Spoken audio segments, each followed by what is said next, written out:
Hi, it's me again with Corel. Another video on the Pointillzer, which I don't ever get to use, but uh, I played around with it today. And I've got this in the center of the page. It's a pretty large heart. I'm going to make the plus key and make a duplicate. And actually, I'm going to take away the color, the fill. So I left click, right click. Now I'm going to select this one and I'm going to go to Effects and Pointillzer. And I've already got it in there. All you have to do is select it. But then I'm going to click on this one, and I've got mine set on 10.8, 0, 16, and I don't really know what all the numbers mean, but if you hit apply, it puts all these little bitty hearts in there. Now, there's some on the outside that are smaller, and if that's fine, that'll work. If you look, it's a group of two objects, and I don't completely understand that.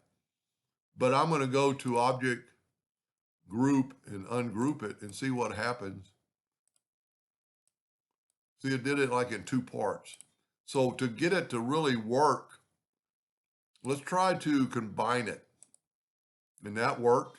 So now it's all one piece. We still got these little hearts on the outside.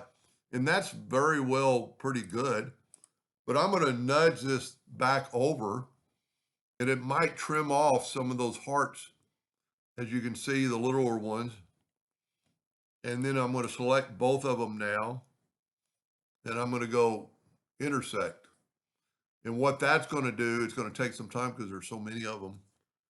Your hearts now, well, they're not filled in, but you're going to have partial hearts.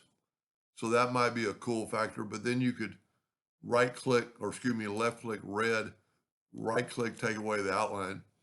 And it might be maybe a cooler effect. I don't know. Half one, the other versus having these little hearts.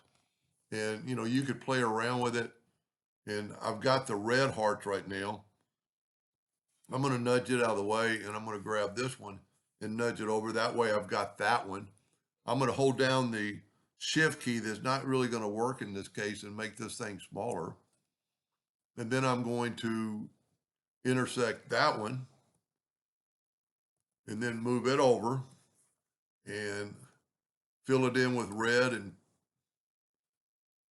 take away the outline. See how it looks black? Take away the outline. And now you have a red heart.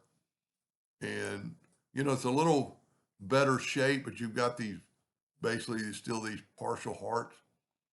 But it's still a pretty cool effect. I have not played around with it enough to realize the numbers. So I'm going to make a duplicate and make it bigger. And then I'm going to change the numbers to like density. I'm going to put 5, and let's see what happens this time. See, the hearts are a little bigger now. So you can change the density. We'll change this to like maybe to 2, and you get bigger hearts. Now this would probably be a cool one if I would have made a duplicate of that and nudged it out of the way. I didn't make a duplicate. Sometimes my plus key doesn't work. And I'm going to left click, right click, and I'm going to go ahead and take this red one and hit apply and then move this up.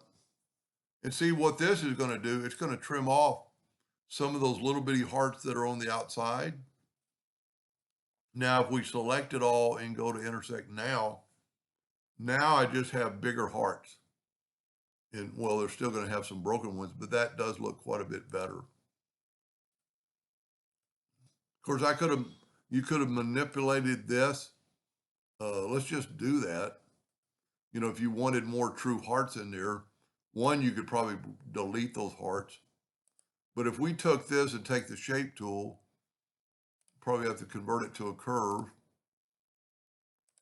Then grab the shape tool. We could move this node up. Whoa, not so much. There we go. And then intersect that. You could try playing around with that. And then hit intersect. And now you have quite a bit bigger hearts. You're still going to have some, so I'm going to left click red, right click outline, no outline. You're still going to have some of these little hearts.